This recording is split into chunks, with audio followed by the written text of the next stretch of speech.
What do you guys got for us? Good evening, University of Delaware. I'm Laura Mick. And I'm Dani Roth. With WVUD News. The top story at this hour, University Provost Grasso sent out an open letter to the UD community this afternoon addressing allegations made by the review. Grasso claims the review misrepresented administrative actions and made factual errors in their report on sexual assault accusations surrounding a UD professor. Delaware State Police said today 47-year-old Glenn Sago Jr. is in fair condition at Christiana Hospital after being shot by a state trooper.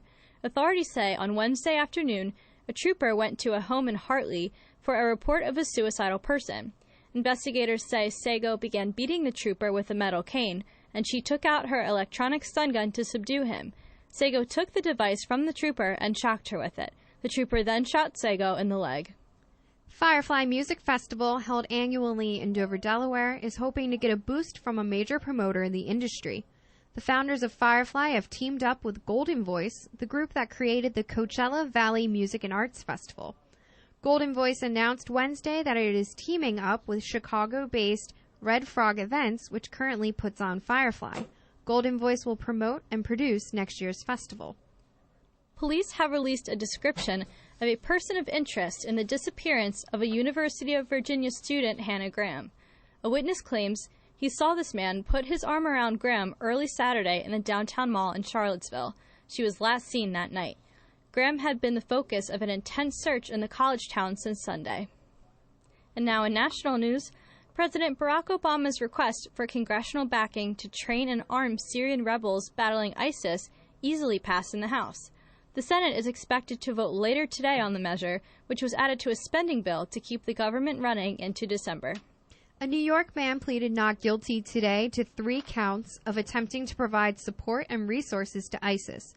Mufid Elfgi was arrested earlier this year after authorities say he bought weapons as part of a plan to kill members of the U.S. Armed Forces returning from war, as well as Shiites in the Rochester, New York area.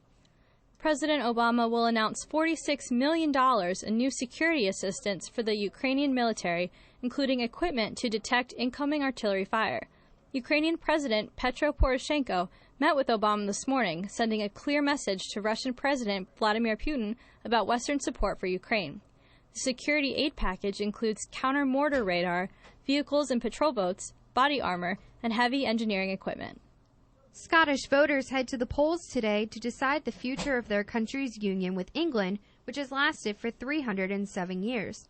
Multiple polling outlets indicate it will be a close election. A yes vote would trigger 18 months of negotiations between Scottish leaders and London-based politicians on how the two countries would separate their institutions.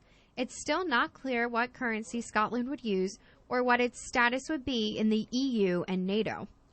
And now in sports, UD junior Joe Dupree earned his second award as the Eastern College Athletic Conference Co-Player of the Week. The English midfielder tallied 2 game-winning goals last week as the Blue Hens improved their record to 6-0 to match the best start in program history. Former UD star Elena Deladon became the latest player to withdraw from the U.S. women's basketball national team pool because of injury. The Chicago Sky player was restricted in the WNBA Finals by a bad back, and it was announced today that she won't be able to join the team for the World Championship at the end of the month. John Quiones, host of the ABC show What Would You Do, will address the UD community at 7:30 tonight in the Trabant Multipurpose Rooms. A Jack Russell Terrier that somehow ended up in Oregon more than 4 months after she went missing from her home near Philly is going to be flown back to the Keystone State. A microchip implanted in Gidget allowed workers at an animal shelter south of Portland to find her owner. PetLink, the manufacturer of the microchip, offered to pay for her flight home. In weather, we had partly cloudy skies with a high of 73 degrees and a low of 53 degrees today. We can expect similar conditions tomorrow.